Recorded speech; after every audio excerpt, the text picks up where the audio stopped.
Alhamdulillahilladzi an'ama alaina bi ni'matil imani wal islam walladzi amarna bi iqamati sa'airil islam wa ita'iz zakati wassiyami wa ghairihima min arkani dinil islam.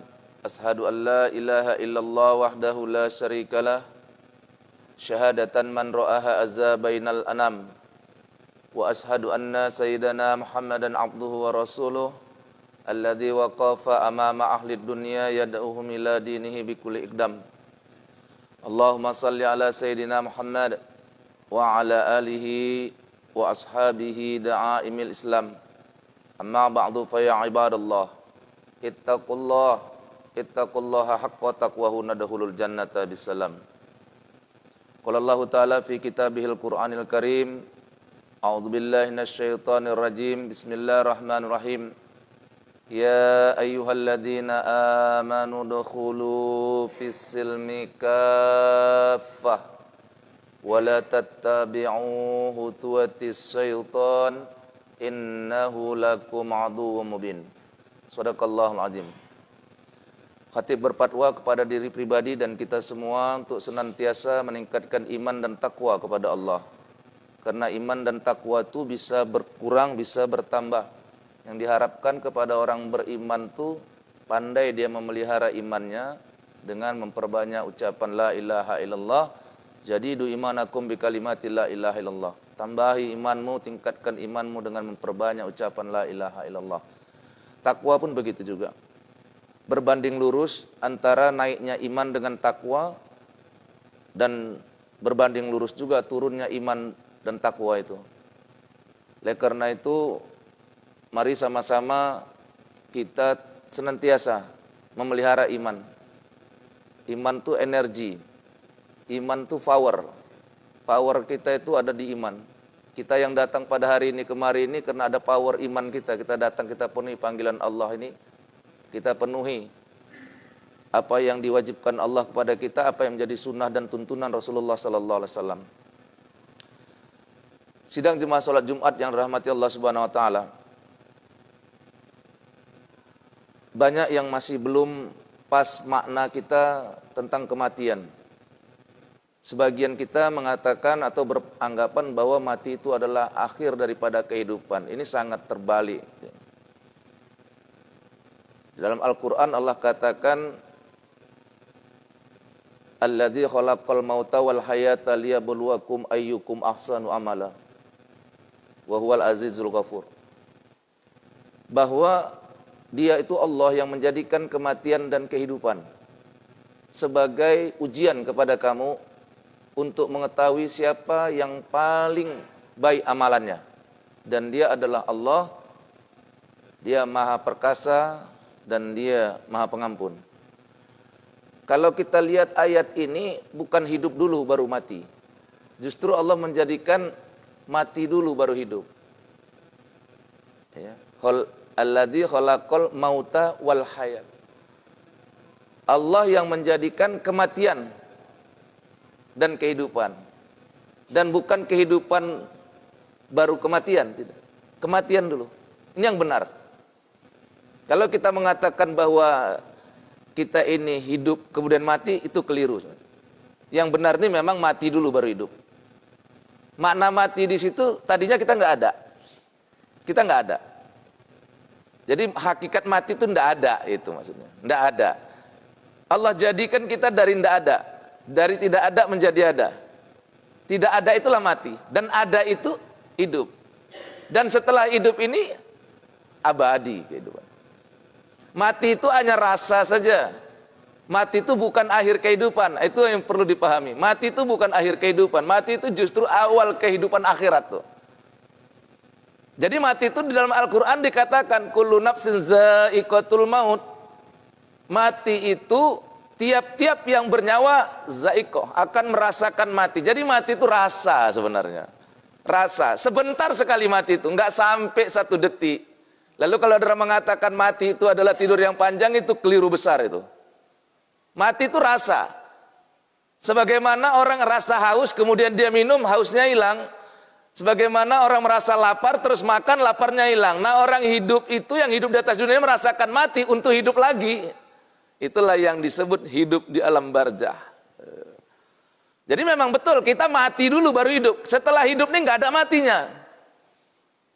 Nggak ada matinya. Mati itu rasa saja, pindah alam. Pindah. Yang tadinya hidup di alam dunia, terus zaikoh merasakan al-maut, merasakan mati, sekian sepersekian detik saja, nggak sampai 1 detik, pindah terus. Pindah ke alam barzah. Walaupun tubuhnya, jenazahnya, mayatnya masih di rumah, masih di masjid, tapi ruhnya sudah pindah ke alam barzah. Dia hidup di sana, tidak mati. Makanya Al-Quran itu udah benar.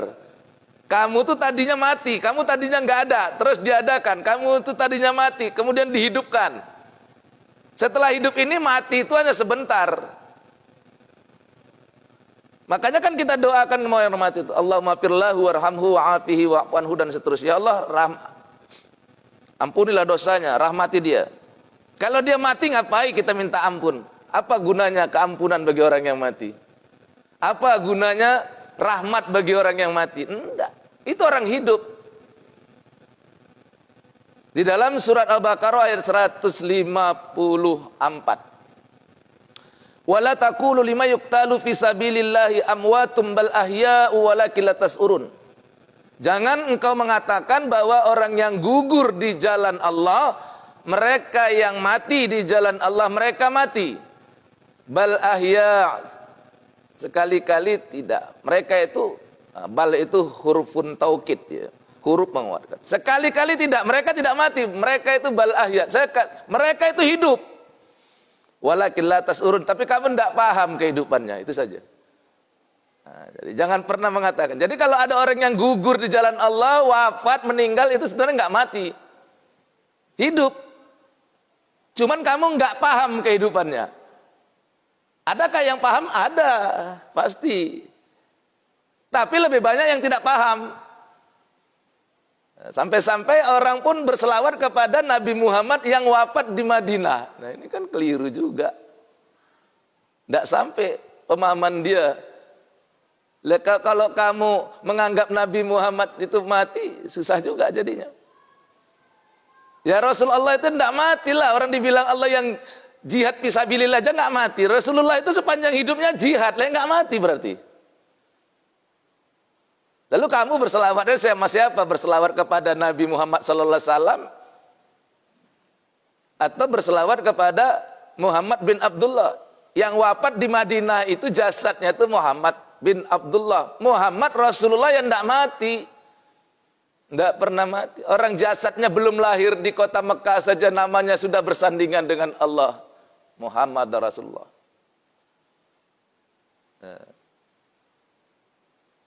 Jadi siapa orang-orang yang tetap hidup itu? Makanya nggak salah kalau orang-orang torekat, orang-orang tasawuf, setiap mereka beramal selalu menghadirkan ruhaniyah guru.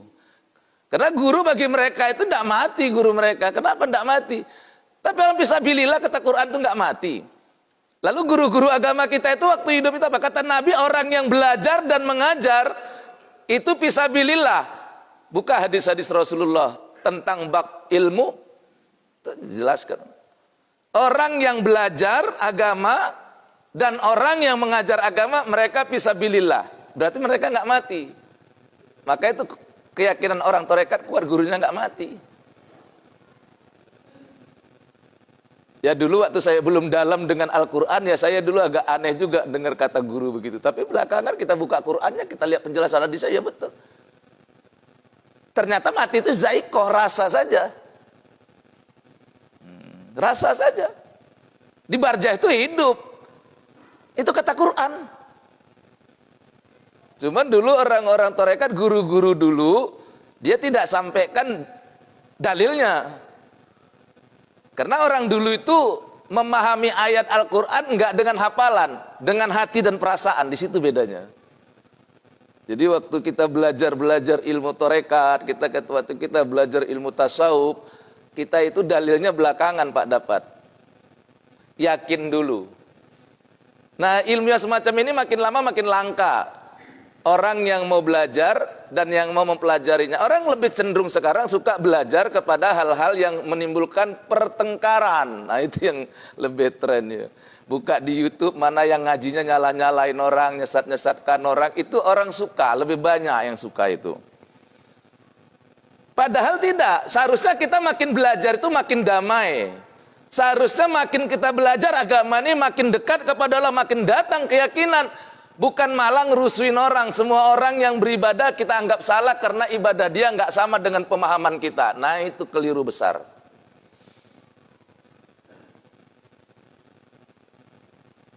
Agama ini bukan pada pakaian, bukan pada style, bukan pada hati dan perasaan orang itu. Karena tingkat agama itu rasa sebenarnya. Kamu bisa nggak merasakan? Agama itu kan bukan cerita. Hakikat agama itu bukan cerita, hakikatnya itu rasa. Seenak apapun buah apel atau buah anggur, kalau kamu cuma tahu menceritakannya, dan kamu cuma menyebut-nyebutkannya tanpa pernah memakannya, kamu nggak akan tahu rasanya. Jadi sebenarnya agama itu bukan pertengkaran sebenarnya. Perbedaan pendapat itu tidak usah kamu sibuk sekarang ingin menyatukannya, tidak. Wong di zaman Rasul itu sudah ada. Sahabat itu sudah berbeda pendapat dalam beberapa hal ibadah. Itu Rasul masih hidup. Rasul masih hidup. Sepeninggal Rasulullah, agak semakin dalam perbedaan pendapat di kalangan sahabat, itu udah ribuan tahun udah ada. Terus kamu yang baru lahir kemarin, baru lahir tahun 70, paling tua 60-an, terus kamu anggar sekali ingin mempersatukan pendapat. Siapa kamu? Tidak bisa. Karena kamu nggak bisa mempersatukan itu, terus kamu sesat-sesatkan orang. Masya Allah. Orang yang sholat kamu tuduh masuk neraka, orang yang pakai doa kunut subuh kamu tuduh sesat, orang yang baca Yasin malam Jumat itu sesat, baca Quran yang nggak tahu artinya kamu bilang nggak ada gunanya. Terlalu cepat kamu memvonis orang.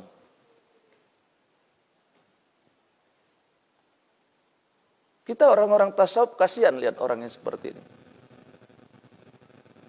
Coba kamu rendah hati. Kamu bilang kamu ikut sunnah Rasul. Rasulullah itu yang kamu ikut apanya? Coba, yang paling kamu ikut Rasulullah itu adalah ketawaduannya, kerendahan hati Rasulullah. Coba di situ. Ketika datang orang tanya sama Rasul, ya Rasul, apakah kami masuk surga dengan amal kami? Lah, tidak. Dengan apa kami masuk ke surga? Birahmatillah, dengan rahman Allah, dengan kasih sayang Allah kamu masuk surga. Wa kaifanta, engkau bagaimana ya Rasul? Sama wa anaidon, saya juga begitu. Saya masuk surga itu bukan karena amalan saya. Saya masuk surga itu karena rahmat Allah. Tawaduknya, rendah hatinya Rasulullah tuh. Loh kamu sekarang kok berani bilangkan orang yang sholat subuh pakai kunut masuk neraka? Tapi kamu bilang kamu mengikut Rasulullah. Tapi dalam hal tawaduk hati kamu jauh lebih sombong daripada Rasulullah. La yadkhulul jannata man kana fi qalbihi mithqala dzarratin min takbirin. Tidak masuk surga orang yang punya sifat sombong dalam dirinya. Perbedaan pendapat di antara kita, anggap itu harmoni kehidupan. Perbedaan pendapat bukan bid'ah, saudaraku. Perdalam lagi agama itu dengan benar-benar. Jangan baru baca hadis 1, baru buka hadis 2, terus kamu menyalahkan, membid'ahkan ikhtilaf. Ikhtilaf bukan bid'ah. Ikhtilaf itu perbedaan pendapat di kalangan ulama. Perbedaan pendapat. Coba kaji yang betul lagi. Ma makna ikhtilaf, ma makna bid'ah. Apa makna bid'ah, apa makna ikhtilaf? Pelajari dulu. Bid'ah itu jelas. Kalau bid'ah itu jelas ke neraka. Tapi kalau ikhtilaf tidak. Yang terjadi saat ini mayoritas ikhtilaf, bukan bid'ah. Pahami itu dulu.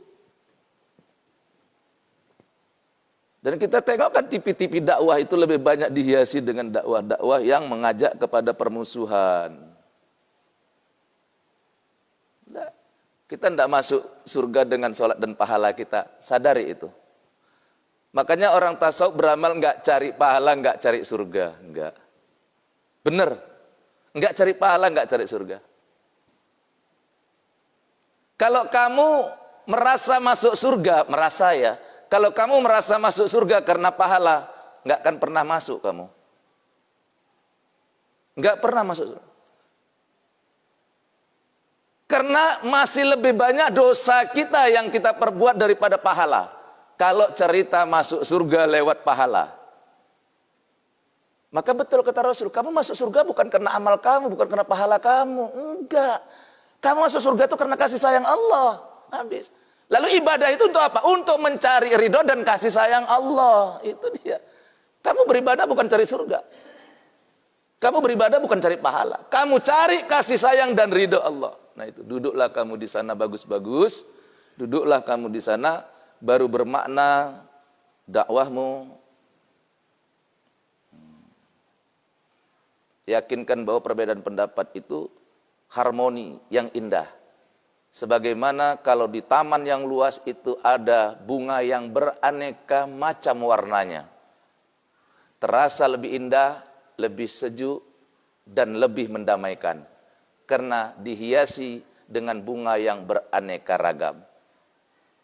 Sebuah taman yang luas hanya ditumbuhi dengan satu warna bunga. Membosankan. Coba kamu memandang perbedaan seperti itu, jangan perbedaan kamu jadikan permusuhan. Boleh amal kita beda. Kendaraan kita boleh beda-beda, Pak. Tapi yang nggak boleh beda tujuannya. Tujuan tak boleh beda. Kendaraan boleh beda. Kalau kita sama-sama mau ke Jakarta, mungkin ada yang naik pesawat. Pesawat saja beda-beda. Ada yang merek ini, ada yang merek itu. Mereknya beda-beda. Ada pula yang tidak naik pesawat, naik kapal laut. Ada pula yang tidak naik pesawat, tidak naik kapal laut, tapi dia naik kendaraan roda 4. Rupanya yang di darat juga ada naik kendaraan roda 2, tapi tujuannya Jakarta. Sama-sama sampai. Dan kamu bukan satu-satunya orang yang masuk ke dalam surganya Allah. Jangan-jangan kau satu dari orang yang masuk ke dalam nerakanya Allah kalau kamu terlalu banyak menyalahkan saudaramu.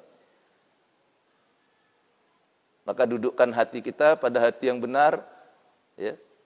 Belajar yang betul-betul. Anak-anakku, anak-andaku, generasi muda, belajar itu ada 5 tahapannya: mutolabah, mutolaah, muzakarah, musafarah, murajaah. Ada 5. Ikuti tahapnya demi tahapnya. Jangan tiba-tiba apa yang ada di YouTube tidak semuanya benar. Dakwah saya juga banyak di YouTube. Tidak semuanya benar, tetapi hampir dominan sekali dakwah-dakwah yang saya tak katakan salah, tapi dakwah-dakwah yang mengandung unsur kebencian dan permusuhan sesama kita umat Islam. Mudah-mudahan Allah berkahi kita, dijauhkan kita dari seperti itu. Nah, sebelum kamu membuka YouTube untuk dakwah itu, cari guru.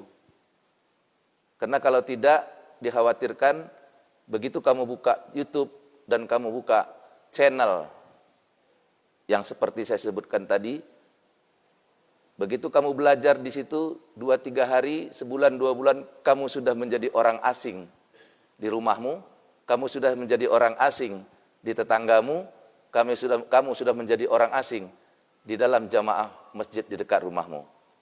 Kenapa? Karena kamu keliru, tidak pandai memilih dan tidak pandai memilah.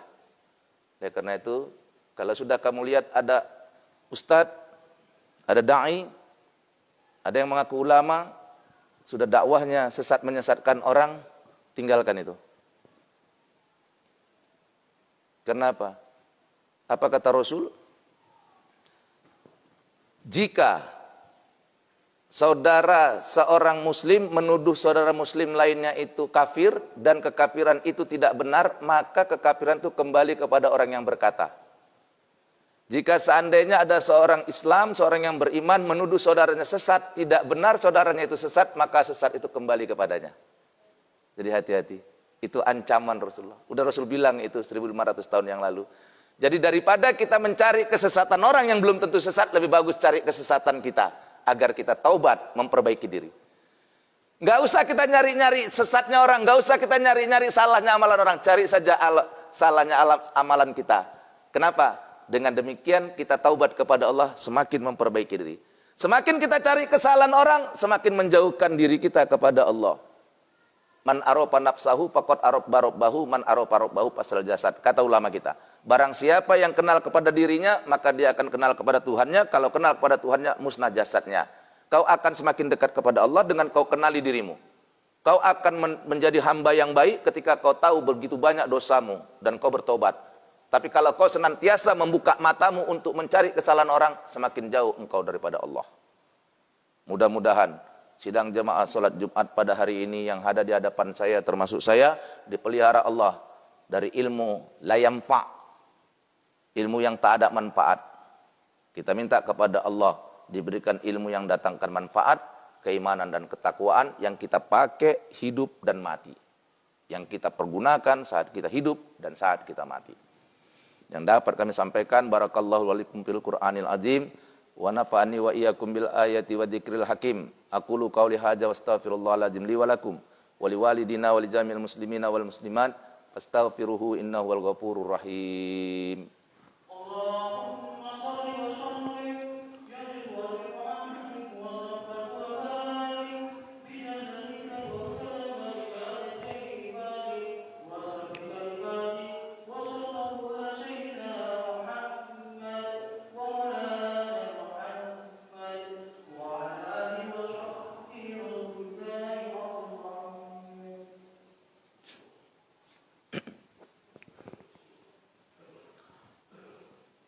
Alhamdulillahilladzi faddala yaumal jumu'ati ala sairil ayyamil usbu' wa ihtassahu bi sa'atid du'a'i fiha mujabun masmu'.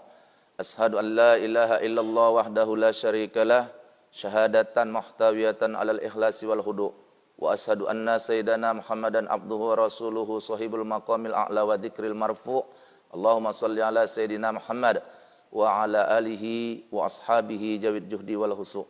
Amma ba'du fa ya ibadallah ittaqullaha haqqa tuqatih wa la tamutunna illa wa antum muslimun wa'lamu annallaha amarakum amran amima wa bada'an bi nafsihi ta'lima wa qala jalla jalaluhu aliman innallaha malaikatahu yusholluna 'alan nabi ya ayyuhalladzina amanu shallu 'alaihi wa sallimu taslima.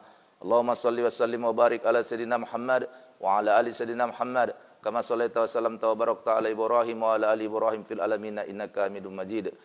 Allahumma wardu anil hulafa'il arba'i Abi Bakrin wa Umar wa Utsman wa Ali wa an kulli sahabati Rasulillah ajma'in.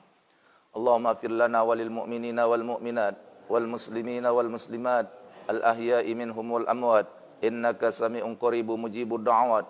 Ya Allah ya qadiyal hajat Rabbana atina fid dunya hasanah wa fil akhirati hasanah wa qina adzabannar. Ibadallah, innallaha ya'murukum bil adli wal ihsan wa ita'i dzil qurba wa yanha 'anil fahsya'i wal munkari wal baghi ya'idukum la'allakum tadhakkarun fadhkurullaha allazim yadhkurkum washkuruhu 'ala ni'amihi yazidkum was'aluhu min fadlihi yu'tikum wa la dzikrullahi akbar.